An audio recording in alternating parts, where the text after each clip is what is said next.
Ang kahilingan ng mga anak ni Zelofehad. Sina Maala, Noah, Hogla, Milka at Tirsa ay mga anak na babae ni Zelofehad. Si Zelofehad ay anak ni Gilead, na anak ni Makir, na anak ni Manases, na anak naman ni Jose. Lumapit ang mga babaeng ito kay Moises, sa paring si Eleazar, at ang mga pinuno ng Israel sa harap ng toldang tipanan. Sinabi nila, "Ang aming ama ay namatay sa ilang. Hindi nga siya kasamang namatay sa pangkat ni Korah na naghimagsik laban kay Yahweh, subalit namatay naman siya dahil sa sarili niyang kasalanan. Namatay siyang hindi nagkaanak ng lalaki. Dahil ba sa wala siyang anak na lalaki, ay buburuhin na ninyo siya sa listahan ng Israel? Bigyan ninyo kami ng kaparteng lupa tulad ng mga kamag-anak ng aming ama." Ang usaping ito'y iniharap ni Moises kay Yahweh. At ganito ang sagot ni Yahweh, "Tama ang mga anak ni Zelofehad. Dapat magkaroon ng kaparte ang kanilang ama. Ang mana niya ay ibigay mo sa kanyang mga anak. At sabihin mo sa mga Israelita na kapag ang isang tao'y namatay na walang anak na lalaki, ang mana niya ay ibibigay sa mga anak na babae. Kung wala ring anak na babae, ang kaparte niya ay ibibigay sa kanyang mga kapatid. Kung wala siyang kapatid na lalaki, ay ibibigay sa kanyang mga tiyo. At kung wala pa rin siyang tiyo, ang manay ibibigay sa pinakamalapit niyang kamag-anak.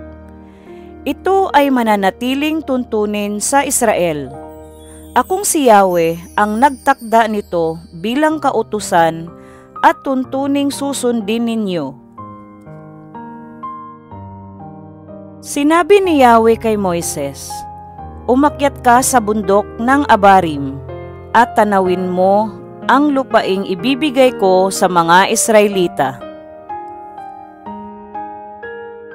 Pagkatapos, mamamatay ka na. Makakapiling mo na ang iyong mga yumaong magulang tulad ng nangyari kay Aaron na iyong kapatid. Sumuway ka rin sa akin sa ilang ng Zin nang maghimagsik sa akin ang buong sambayanan doon sa Meriba. Hindi mo pinakita sa mga Israelita doon sa may bukal na ako ay banal. Ito ang bukal doon sa Meriba sa Kades na nasa ilang ng Zin." Sinabi ni Moises, "Hinihiling ko, Yahweh, Diyos na bukal ng buhay, na pumili kayo ng isang taong mangunguna sa Israel upang ang iyong sambayanan ay hindi matulad sa mga tupang walang pastol." Sinabi ni Yahweh kay Moises, "Ipatawag mo si Josue na anak ni Nun. Siya ay may natatanging kakayahan. Ipatong mo sa kanya ang iyong mga kamay. Patayuin mo siya sa harapan ng paring si Eleazar at ng buong Israel at dooy ipahayag mo siya bilang iyong kahalili. Bigyan mo siya ng iyong kapangyarihan upang sundin siya ng buong Israel. Kay Eleazar niya malalaman sa pamamagitan ng Urim kung ano ang aking kalooban. Kung ano ang sabihin ni Eleazar ay susundin ng buong kapulungan. Sinunod ni Moises ang lahat ng sinabi ni Yahweh. Ipinatawag nga niya si Josue. Pinatayo sa harapan ni Eleazar at ng buong bayan. Pagkatapos, ipinatong niya rito ang kanyang mga kamay at ipinahayag na kahalili niya.